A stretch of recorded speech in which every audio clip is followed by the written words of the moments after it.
Hi నమస్తే, నేను మీ కట్టా కార్తీక్. అధికారం పోయింది, ఉన్న ఎమ్మెల్యే పదవి కూడా లేకుండా పోయింది. ఇప్పుడు అనారోగ్య కారణాలతో ఆసుపత్రి పాలు కావాల్సి వచ్చింది. నేను ఎవరి గురించి చెప్తున్నానో ఇప్పటికే మీకు అర్థమైపోయి ఉన్నది. కొడాలి నాని గురించి. మాజీ మంత్రి, వైసీపీ కీలక నాయకుడు, గుడివాడ మాజీ ఎమ్మెల్యే కూడా. ఆయన అనేక సార్లు ఎమ్మెల్యేగా పనిచేశారు, మంత్రిగా గత వైసీపీ అధికారంలో పనిచేశారు. ఇప్పుడు ఆయన అనారోగ్య సమస్యలతోటి హైదరాబాద్ ఏఐజీ హాస్పిటల్లో చికిత్స పొందుతూ ఉన్నారు. ఆయన గ్యాస్ట్రిక్ ప్రాబ్లంతో మరి గుండె సంబంధిత వ్యాధితో బాధపడుతున్నట్టు తెలుస్తూ ఉంది. సో దీని గురించి మరిన్ని వివరాలు తెలుసుకునే ప్రయత్నం మీకు చేస్తాం. మనతో ఉన్నారు సీనియర్ జర్నలిస్ట్ డివి శ్రీనివాస్ గారు. సార్ నమస్కారం. సార్ నమస్తే సార్. ఒక పక్క గుడివాడ నాని అంటారు, కొడాలి నాని. ఆయన మీద వరుసగా కేసులు నమోదవుతున్నాయి. వల్లభనేని వంశీకి తోడుగా జైలుకి వెళ్తాడనేటువంటి చర్చలు కూడా ఏపీ రాజకీయాలు బలంగా నడుస్తూ ఉన్నాయి. అదే సమయంలో అనారోగ్యం పాలు కావటం, ఆసుపత్రి పాలు కావటం ఎలా చూడాలి? రెడ్ బుక్ చాప్టర్ 3లో వీళ్ళిద్దరు పేర్లు అన్నారు. అవును, ఎవరు? వల్లభనేని వంశీ, కొడాలి నాని పేర్లు ఉన్నాయని. అంటే వంశీ మరి అరెస్ట్ అయ్యి 4 రోజులు అవుతుంది. Next target Kodali Nani arrest అనుకుంటున్నప్పుడు ఆయన హాస్పిటల్లో చేరటం. లేటెస్ట్ కేసులు కూడా నమోదైనాయి.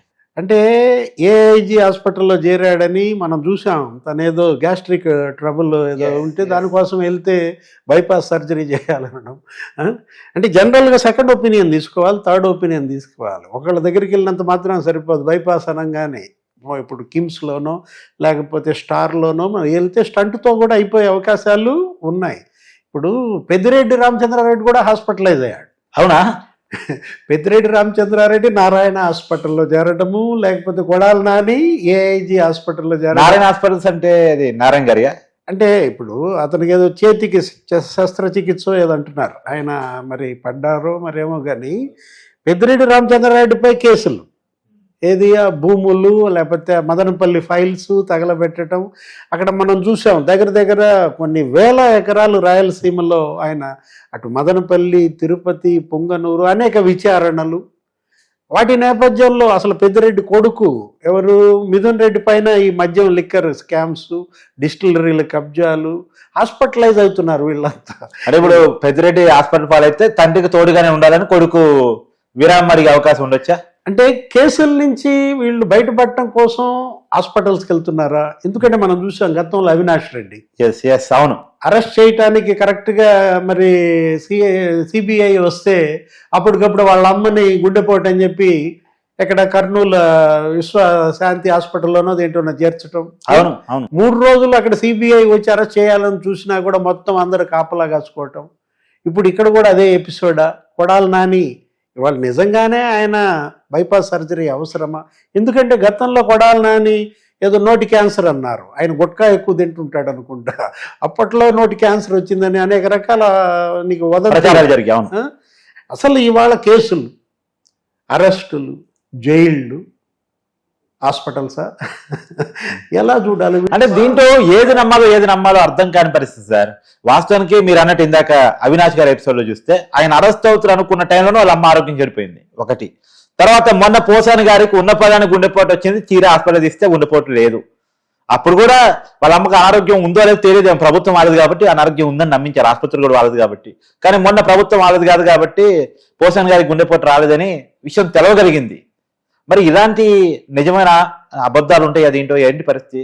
అంటే వీళ్ళ బైపాస్ సర్జరీలో, స్టంట్లో, లేకపోతే ఆపరేషన్లో ఇన్ని మీకు ఉన్నప్పుడు వ్యాధులు, మరి మీరు ఎందుకంటే నోరు బారేసుకోవటం, అంత అవినీతి కుంభకోణాలకు పాల్పడటం. ఈరోజు అవినీతి ఈ కేసుల నుంచి తప్పించుకోవటం కోసం హాస్పిటలైజ్ అవ్వటం, సానుభూతి కూడా వీళ్ళ పట్ల రాని నేపథ్యం అనమాట. అంటే ఇదంతా సానుభూతి కోసం చేసిన టెక్నిక్ కావచ్చా? సానుభూతి అనర్హులు కదా వీళ్ళకి వచ్చే సానుభూతి. కొడాలకి ఏం సానుభూతి వస్తుంది? వల్లభనేని వంశీకి ఏం సానుభూతి వస్తుంది? పోసానికి ఏమొస్తుంది? బోరగడ్డకి ఏమొస్తుంది? అది వాళ్ళకి రాలేదు కాబట్టి ఇట్టన్న వస్తుందేమో ఏమైనా ప్రయత్నం చేస్తున్నారా అని. సానుభూతి కోసం కాదు, కేసుల నుంచి తప్పించుకోవటం కోసం, లేదా నిజంగా వాస్తవమే అయి ఉండొచ్చు. ఈరోజు మనం చూసాం మట్టి మాఫియా. ఒక గుడివాడలోనే 100 కోట్ల మట్టి అని, అసలు మట్టి మాఫియా కోసమే 100 టిప్పర్లు కొన్నాడని. ఒకవైపు ఏమో ఆ మెరుగుమాల కాళీ అనేవాడిని పట్టుకొచ్చారు. ఏది? గడ్డం గ్యాంగ్. గుడివాడలో గడ్డం గ్యాంగ్. అతను ఎవరు? ఆ కాళీ ఎక్కడ అస్సాంలోనో ఎక్కడ ఉంటే అతన్ని అరెస్ట్ చేసి తీసుకొచ్చారు. అసలు బెట్టింగ్, నెక్స్ట్ క్యాసినోలు, పేకాట. గుడివాడ అంటే ఒకప్పుడు ఎన్టీ రామారావు, అక్కినేని నాగేశ్వరరావు అసలు గొప్ప గొప్ప వాళ్ళు పుట్టిన ప్రాంతంగా, దాని పేరే గుడివాడ, అంటే గుడి. గుడి అంటే టెంపుల్స్. అంత గొప్ప ఆధ్యాత్మికతకి మారుపేరుగా ఉన్నటువంటి ప్రాంతం, ఎంతోమంది దేశం గర్వించదగ్గ బిడ్డలను ఇచ్చినటువంటి ప్రాంతంలో అది కాస్త రౌడీవాడ, గుండావాడ.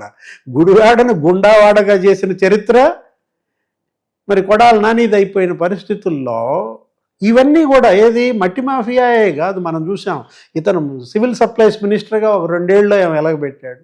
ఆ రైస్ మిల్లుల్ని బెదిరించి వసూళ్లు చేసినటువంటి కేసులు మొత్తం మనం చూసాం. ఇంకోటి కూడా ఏదో బతుకున్న వాళ్ళకి నేను డెత్ సర్టిఫికేట్ ఇప్పిస్తానని చెప్పేసి ఏదో మాట్లాడాడు కదా మన రీసెంట్. అదే ఏది ఆ మట్టి మాఫియా. వాళ్ళు ఏం చేశారు, జగనన్న ఇళ్ళ కాలనీల పేరుతో ఒక 100 ఎకరాల్లో నీకు లేఅవుట్లు వేసేసి ఆ మట్టి మెరక దోలడంలో అక్కడి నుంచి మళ్ళీ ప్రభుత్వ డబ్బు వీళ్ళ ఖాతాల్లోకి తెచ్చుకోవటం. 16 మంది దళిత యువకులని వాళ్ళ బలిపశువుల్ని చేసిన పరిస్థితి. ఒకడి ఖాతాలో 1,12,00,000, 1,12,00,000, ఇంకొక ఆమె ఖాతాలో 2,14,00,000. ఈ విధంగా డబ్బులు పడేసరికి ఐటీ నోటీసులు వాళ్ళకి వచ్చాయి. పొద్దున డబ్బులు పడ్డాయి, సాయంత్రం వీళ్ళు డబ్బులు లాగేసుకున్నారు. అసలు మొత్తం వాటన్నిటిపైన ఇవాళ విజిలెన్స్ విచారణ నిగ్గు తేల్చింది.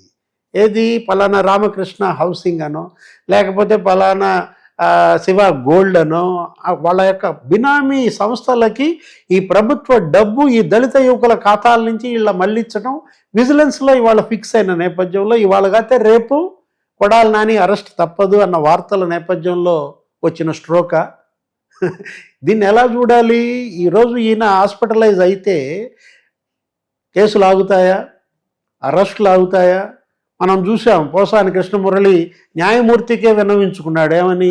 2 సార్లు స్టంట్ వేశారు, నాకు సర్జరీ జరిగింది, ఇప్పుడు స్ట్రోక్ వస్తుందన్నా కానీ ఏమైనా ఇచ్చారా? చివరికి బెయిల్ ఇవ్వకపోతే 2 రోజుల్లో సూసైడ్ చేసుకుంటా అన్నాడు పోసాని కృష్ణ. అంటే బెదిరించడం ఎందుకు రాదా సార్ అది? అంతే కదా. ఇప్పుడు ఎవరు అడిగారు దాని మీద అసలు ఎందుకని సుమోటోగా కేసు పెట్టలేదు అంటే అక్కడ అది న్యాయాధికారి, ఏది న్యాయమూర్తి యొక్క విచక్షణ. ఆయన గనక మరి ఆ రోజు కేసు పెట్టుంటే అది వేరే విషయం. ఇప్పుడు మనం న్యాయాధికారితో మాట్లాడిన అంశాలు కదా. ఇప్పుడు కొడాలి నాని ఇప్పుడు కేసుల నుంచి రక్షణ పొందడం కోసం హాస్పిటలైజ్ అయ్యాడా?